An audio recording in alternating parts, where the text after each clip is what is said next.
Assalamualaikum warahmatullahi wabarakatuh. Good morning, my lovely student. How are you today? Fine. Good. Well, before learning, let's to pray Allah Subhanahu wa Ta'ala. Let's to pray together. Begins. Finish? Okay, everybody. Today, we will discuss about topic Newton law. Why this topic is important for us to discuss? The first, motion is an phenomenon that we often encounter in our daily life. The force is one of the cause of motion of the object. The third, the relationship of force and acceleration was analyzed using Newton law. Our learning objective today, student can explain the Newton law of motion, and the second, student can analyze the application of Newton law of motion in physical problem. Our outline activity, we use ICARE model, introduction, connection, application, reflection, and extension. In connection section, we will sharing about Newton law. Look at this picture.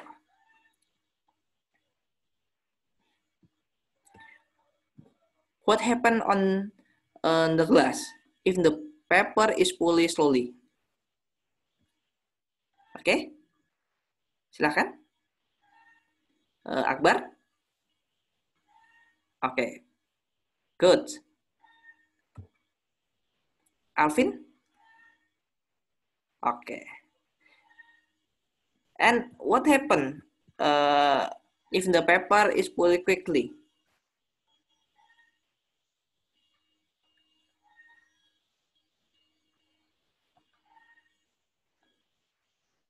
Oke, Nanda? Ya, oke, betul sekali. Nah, untuk mengetahui jawaban saudara tadi, kita bisa melakukan eksperimen sederhana dengan menggunakan gelas dan kertas. Silahkan lakukan eksperimen ini dalam waktu, saya beri waktu sekitar 2 menit. Silahkan ambil air mineral, kemudian 1 lembar kertas. Kemudian letakkan di ujung meja, kemudian tariklah kertas secara perlahan. Kemudian yang kedua, tariklah kertas dengan cepat. Oke, kita mulai dari sekarang. Oke, saudara-saudara, sudah selesai melakukan eksperimennya? Oke, silahkan Anda berbagi pengalaman Anda. Oke, silahkan. Saudari siapa? Iza? Oke, Sarah? Oke. Nah, jadi berdasarkan eksperimen yang sudah Anda lakukan tadi,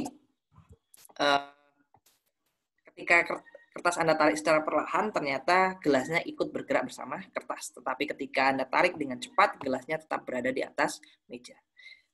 Mengapa hal ini dapat terjadi? Yaitu karena adanya inersia ataupun kelembaman yang dimiliki oleh benda. Konsep kelembaman atau inersia ini kemudian diformulasikan dalam hukum 1 Newton, yang sering disebut juga dengan hukum kelembaman atau inersia. Nah, yang berikutnya, have you ever watched a boat race? What causes the boat to move? Apakah Anda pernah menyaksikan lomba pacu perahu? Apa yang menyebabkan perahu dapat bergerak? Oke, silahkan. Karena saya belum hafal semua nama-nama mahasiswa, jadi mungkin yang hafal-hafal aja yang disebut ya. Oke, silahkan Sri. Oke, luar biasa jawabannya. Oke, berikutnya. What do you know about Newton law? Apa yang Anda tahu tentang hukum Newton? Ada yang mau menyampaikan? Ricky? Oke, silahkan. Oh, boleh. Kemudian siapa lagi ya?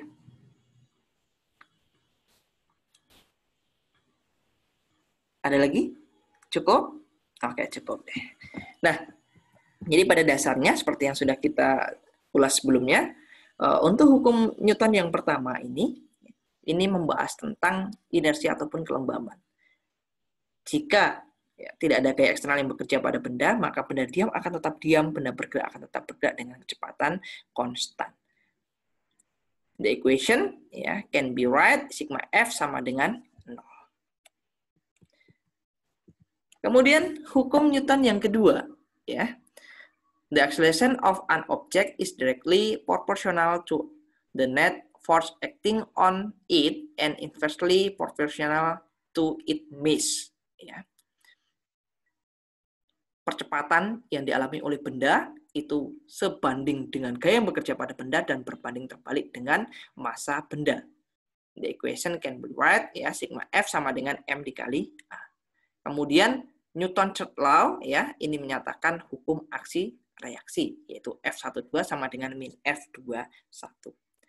Saudara-saudara, ya, dalam pembahasan kali ini kita tidak, ya, terfokus pada bagaimana Anda memahami, bagaimana Anda dapat menghafalkan bunyi dari hukum Newton. Yang terpenting adalah bagaimana Anda dapat menerapkan hukum Newton ini untuk menganalisis kasus, ya, menganalisis permasalahan fisika.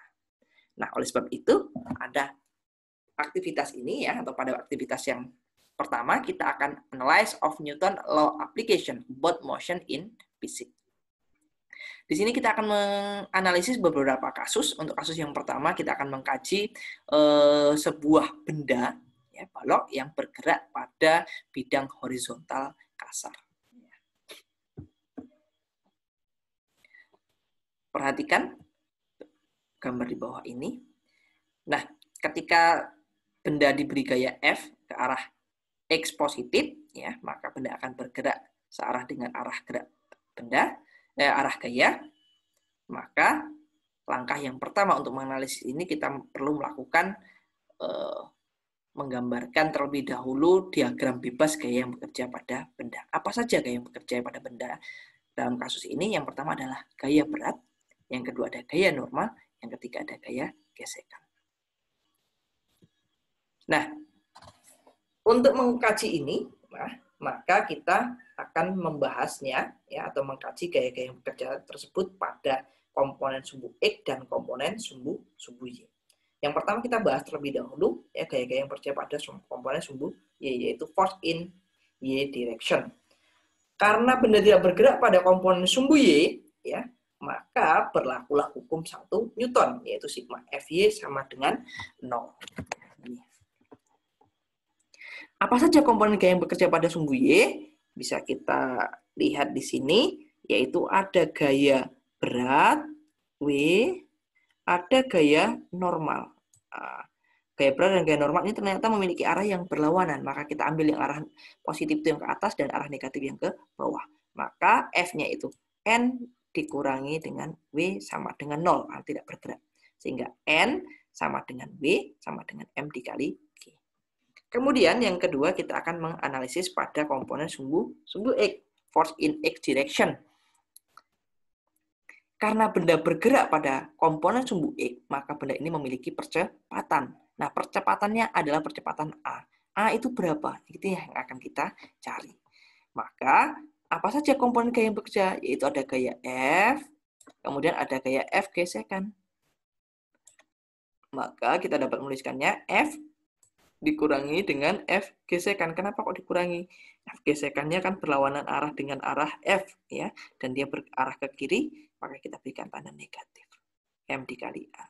F gesekan sendiri itu sama dengan mu K dikali N. Fg itu sama dengan mu K dikali N. Sehingga dapat dinyatakan persamaan menjadi ini. Nah, dalam kesempatan kali ini kita akan mencari berapa sih percepatan yang dialami oleh benda. Maka percepatan yang dialami benda dapat dinyatakan dalam bentuk persamaan. The equation can be right, ya. A sama dengan F dikurangi mu K dikali N dibagi dengan M. Ini kasus yang pertama. Sampai di sini bisa dipahami? Oke, kalau bisa dipahami kita lanjut ke kasus yang kedua. Pada kasus yang kedua, kita akan membahas tentang dua buah objek atau dua buah benda A dan B yang terhubung dengan tali, kemudian ditarik dengan gaya sebesar F ke arah sumbu X positif. Coba perhatikan gambar di bawah ini. Ketika dia ditarik dengan gaya F, maka benda akan bergerak pada komponen sumbu X positif. Nah, langkah yang perlu kita lakukan dalam menganalisis kasus ini sama. Yang pertama, kita perlu menggambarkan diagram bebas gaya yang bekerja pada benda. Apa saja gaya yang bekerja pada benda? Yaitu ada gaya berat, ada gaya normal, ya, dan kemudian tegangan tali, dan gaya F. Nah, untuk kasus yang pertama ini kita akan meninjau ya bahwasanya bendanya ini bergerak pada bidang horizontal yang licin. Maka ya kita perlu mengkaji ya komponen gaya yang bekerja pada sumbu X dan sumbu Y. Karena bendanya ada dua, maka nanti akan kita kaji satu per satu. Nah, untuk gaya yang bekerja pada komponen sumbu Y, ya kita gunakan hukum 1 Newton karena benda tidak bergerak pada komponen sumbu Y, maka sigma Fy untuk benda A sama dengan 0. Ya, ada komponennya ada Na dan Wa. Mana? Ini gaya berat A dan Na ini. Nah, gaya berlawanan arah, maka kita tuliskan menjadi Na dikurangi Wa sama dengan 0. Maka Na sama dengan Wa. Untuk kasus benda yang kedua sama. Ya, ini ada BB, kemudian ada NB. Maka dapat ditulis dengan sigma Fy sama dengan 0, NB dikurangi WB sama dengan 0. Maka ini MP-nya dapat dinyatakan dengan ini. Ya. Yang kedua, kita akan menganalisisnya pada komponen sumbu X. Maaf, ini X harusnya. Nah, komponen sumbu X ya.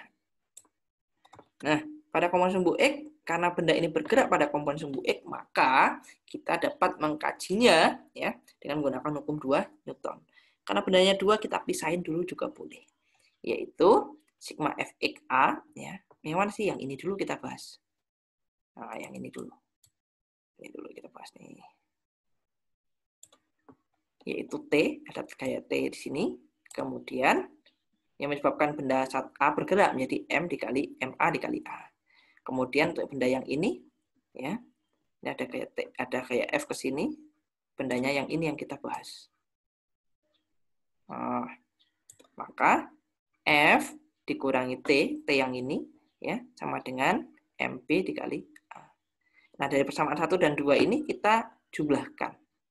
Maka F dikurangi T, ini, pindahin dulu, ditambah T, sama dengan MA dikali A tambah MP dikali A. Sehingga dapat diselesaikan menjadi F sama dengan MA tambah MP dikali A. Nah, kalau kita mau mencari besarnya percepatan A, itu dapat kita temukan, yaitu A sama dengan F dibagi dengan MA tambah MP. Nah, kalau ini bendanya kasar, maka nanti akan ada gaya gesekan mu, ya, mu A dan mu B. Nah, seperti kasus yang pertama tadi cara menganalisisnya. Baik, saudara-saudara, sampai di sini bisa dipahami? Oke, kita lanjut ke kasus yang ketiga. Nah, pada kasus yang ketiga kita akan mengkaji ya benda yang bergerak pada bidang miring dengan kemiringan sudut alfa ataupun theta. Sebuah benda bergerak pada bidang miring dengan kemiringan sudut delta, maka diagram bebas yang bisa kita gambarkan itu ada gaya-gaya yang bekerja ini, ada gaya berat, ada gaya yang menyebabkan dia bergerak ke bawah yaitu W sin theta, kemudian ada gaya ini, ya, gaya W cos theta dan gaya normal. Kemudian ada satu lagi gaya yaitu gaya F, gaya gesekan. Langkah yang kita lakukan sama dengan cara sebelumnya yaitu mengkaji ya komponen-komponen yang bekerja pada sumbu X dan sumbu Y. Nah, pada Y direction, karena dia tidak bergerak pada komponen sumbu Y, maka yang Y itu mana? Yang ini. Ini loh, ini. Ini. Maka N dikurangi WY sama dengan 0. Maka N dikurangi MG cos theta sama dengan 0. N sama dengan MG cos theta. Kemudian pada komponen sumbu sumbu X ya, karena untuk permukaan yang kasar ya. Permukaan yang kasar ini sigma Fx sama dengan M dikali A. Mana sih yang X? Yang ini. Ini loh, ini sampai sini nih X. Nah, MG, ya kenapa kok MG yang ini? W sin theta nih, MG sin theta dikurangi F gesekan sama dengan M kali A. MG sin theta dikurangi mu K dikali N. Ini ya, Fg itu mu K kali N. Ya, sama dengan M kali A. Maka Mg sin theta sama dengan mu K dikali Mg cos theta sama dengan M dikali A. Atau A sama dengan G ya dikali sin theta dikurangi mu K cos theta. Ya.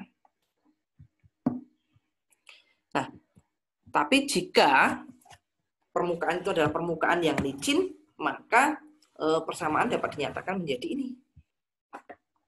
Tidak ada gesekan, berarti sigma fx sama dengan A, maka mg sin theta sama dengan M kali A, maka A sama dengan G sin theta.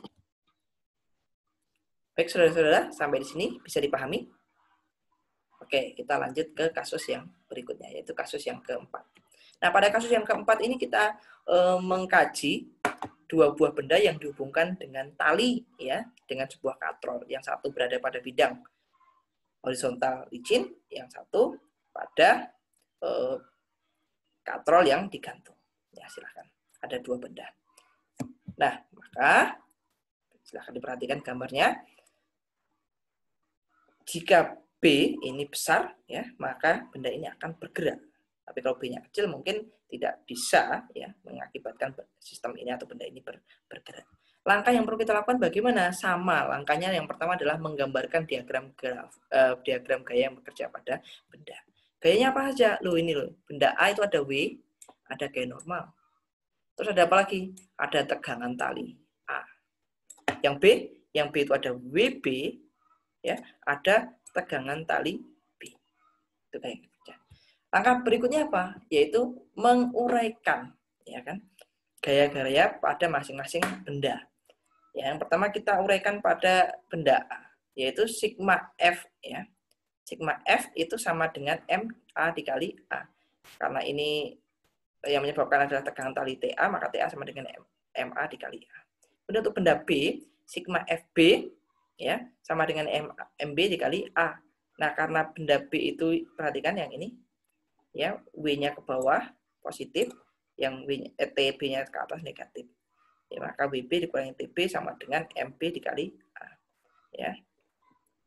Ya, ketika jika ya persamaan dua ini ditambahkan dengan persamaan satu ya, maka T-nya akan hilang. Ya, sehingga menjadi persamaannya WB ditambah min TB ya tambah TA sama dengan MA tambah MB dikali A. Maka WB sama dengan MA tambah MB dikali A. Maka A dapat dinyatakan dengan A sama dengan MB bagi MA plus MB dikali dengan G. Ya. Bisa dipahami? Oke, kita lanjut ke kasus yang kelima. Nah, pada kasus yang kelima ini adalah benda yang dihubungkan dengan katrol. Ya. Untuk benda yang dihubungkan dengan katrol, cara menganalisisnya bagaimana, Pak? Ya, cara menganalisisnya sama. Langkah-langkah yang kita lakukan adalah pertama kita perlu menggambarkan diagram gaya yang bekerja pada benda. Oke.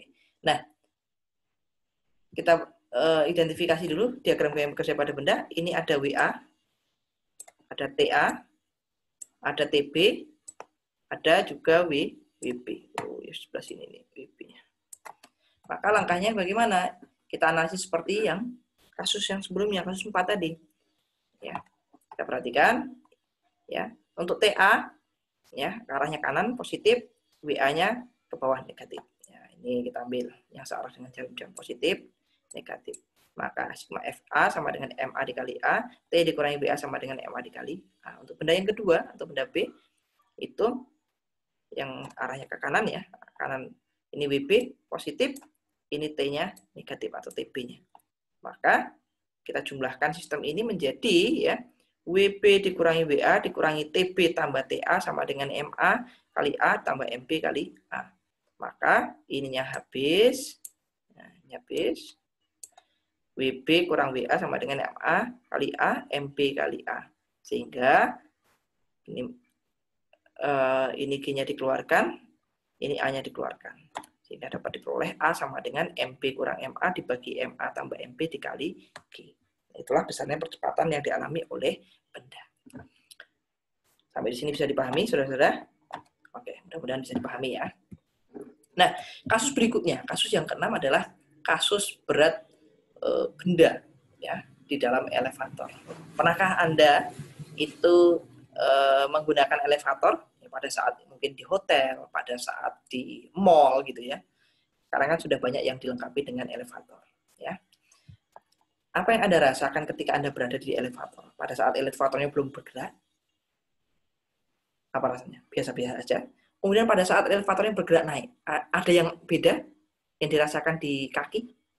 Iya, beda. Pada saat turun gimana? Beda juga. Beda ya, naik dan turun beda rasanya ya. Kenapa kok beda? Nah, kira-kira kalau Anda di dalam elevator itu kemudian menggunakan timbangan, ya, kemudian mengukur apa pada timbangan badan itu, ya, akan terukur sama atau beda. Nah, ini perlu kita kaji secara ilmiah. Nah, perhatikan gambar elevator di bawah ini. Yang pertama ini adalah elevator yang diam.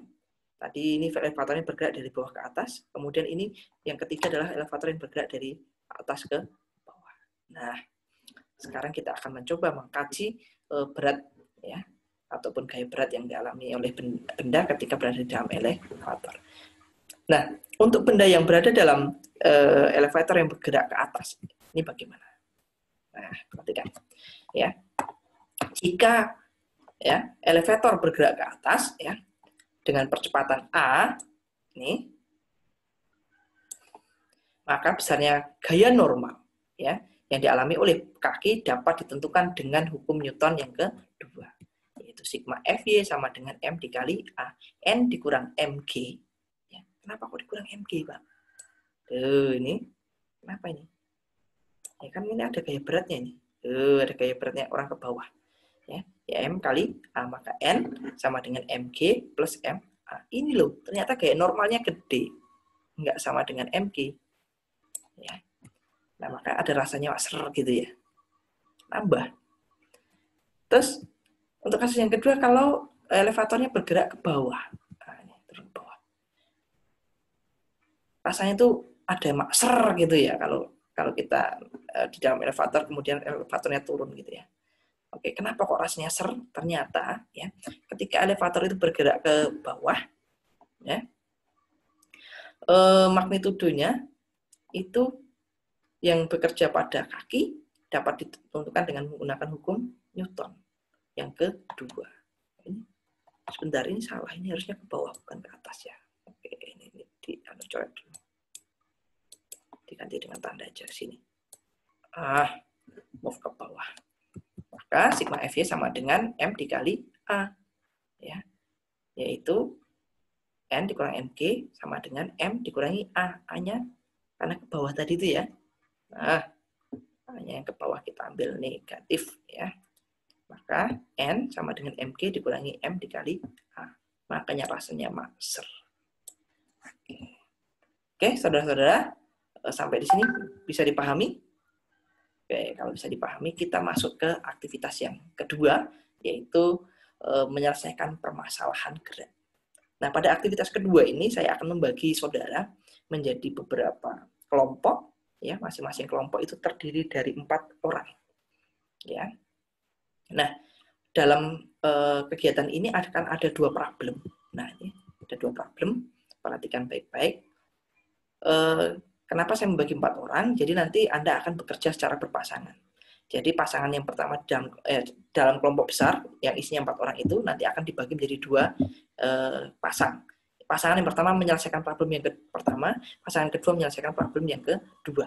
Nah, setelah menyelesaikan problem pertama dan kedua, kemudian mereka dalam kelompoknya akan saling bertukar informasi. Silahkan nanti pasangan 1 menjelaskan ke pasangan 2, begitu juga sebaliknya pasangan 2 menjelaskan kepada pasangan yang pertama terkait dengan permasalahan yang didiskusikan. Problem yang pertama adalah perhatikan 3 objek yang tergantung yang ditunjukkan pada gambar. Jika bidang licin dan sistem dalam keadaan setimbang, ya belum bergerak ya, tentukan massa M dan tegangan tali T1 dan T2. Tetapi jika ya M-nya dirubah 2 kali, ya, artinya ada kemungkinan dia bergerak, ya, tentukan percepatan setiap objek dan tegangan tali T1 dan T2. Untuk kasus yang kedua, ya, berapa gaya horizontal yang harus diterapkan pada gerobak yang ditunjukkan pada gambar sehingga balok tetap stasioner relatif terhadap perubahan. Asumsikan semua permukaan roda dan katrol tanpa gesekan. Tunjuknya, perhatikan bahwa gaya yang diberikan oleh string ini dapat mempercepat laju M1. Oke, silahkan kalian bekerja sesuai dengan kelompoknya. Ya. Ingat, pasangan 1 mengerjakan problem 1, pasangan 2 mengerjakan problem 2, kemudian nanti setelah itu saling berbagi di dalam kelompoknya. Silakan saya beri waktu kurang lebih 30 menit. Dimulai dari sekarang. Baik saudara-saudara, waktunya sudah habis untuk diskusi. Silahkan kembali dan kita akan lakukan presentasi secara pleno untuk masing-masing hasil diskusi dari kelompok kalian. Nah, pada kegiatan yang ketiga ini, saya minta kelompok dari kelompok 5 dulu untuk mempresentasikan hasil diskusinya, baik untuk problem yang pertama maupun problem yang kedua. Nanti silahkan kelompok yang lain memberikan respon, bertanya, ataupun memberikan tanggapan. Oke, silahkan. Oke. Kita beri plus untuk kelompok 5 yang sudah memberikan presentasinya. Silakan kelompok yang lain, misalnya ingin menanyakan atau memberi tanggapan, boleh. Ya, silakan kelompok 6. Oke. Bisa dipahami ya pertanyaannya dari kelompok 6 tadi. Oke, silakan nanti kelompok 5 mau langsung jawab. Oh ya, silakan. Oke, terima kasih jawaban dari kelompok 5 ya. Sudah sangat jelas sekali apa yang disampaikan oleh kelompok 5 tadi. Oke, masih ada lagi yang mau menanggapi atau bertanya? Oh, tidak ada. Oh, tidak ada, ya. Saya kira apa yang disampaikan oleh kelompok 5 tadi ya sudah sesuai ya, langkah-langkahnya juga sudah tepat ya, cara menguraikan diagram diagram bebas gaya-gaya bekerja sudah tepat, kemudian langkah menganalisis ya pada arah komponen sumbu X dan sumbu Y juga sudah tepat, sehingga diperoleh persamaan untuk yang pertama itu berkaitan dengan apa tadi, tegangan talinya, kemudian yang kedua ini berhubungan dengan percepatan ketika M-nya dirubah menjadi 2 kali, begitu juga dengan tegangan tali T1 dan T2-nya. Oke, kita beri plus untuk kelompok 5 yang sudah mempresentasikan hasilnya. Saudara-saudara mahasiswa, sampailah kita di penghujung perkuliahan kita pada pagi hari ini. Ya, kita akan melakukan refleksi kegiatan perkuliahan dengan menjawab pertanyaan-pertanyaan berikut ini. Bagaimana pengalaman belajar Anda hari ini? Silahkan Anda tuliskan ya di kertas 1 lembar. Kemudian, apa yang sudah Anda pahami tentang hukum Newton? Kemudian yang ketiga, apa yang masih belum Anda pahami tentang hukum Newton? Ya, silahkan ditulis di dalam kertas 1 lembar, nanti silahkan dikumpulkan. Baik, saudara-saudara, sudah dikumpulkan semua? Oke. Nah, sebagai tindak lanjut, ya, ini sekaligus tugas mandiri Anda, silahkan Anda lakukan, ya, identify the local wisdom of Jambi and analyze the concept of physics.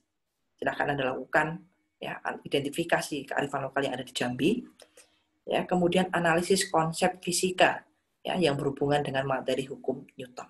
Ya, sebagai contoh, misalnya Anda mengambil objek kearifan lokalnya adalah lomba pacu perahu.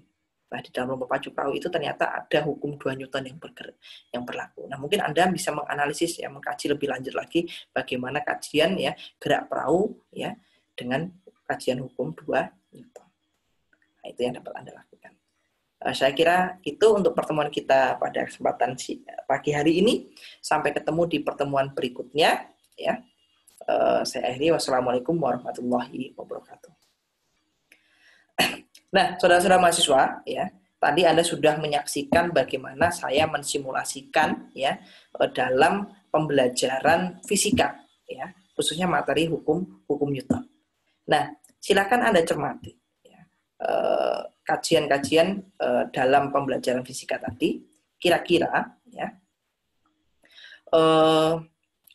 bagaimana kedalaman, ya, kemudian keluasan, ya, kemudian urutan penyajian materi, ya, materi hukum Newton ini. Silakan nanti Anda buat. Ya. Kalau pada minggu lalu Anda sudah membuat simulasi skenario dan simulasi pembelajaran. Nah, minggu ini saya yang membuat simulasi dan skenario pembelajaran. Tugas Anda sekarang adalah membuat analisis kedalaman, keluasan, urutan penyajian, dan contoh penerapan, ya, materi hukum Newton. Ya, silakan Anda buat, ya, nanti silakan Anda kumpulkan melalui pengumpulan tugas di LMS. Oke, saya kira itu. Sampai ketemu di pertemuan kita berikutnya.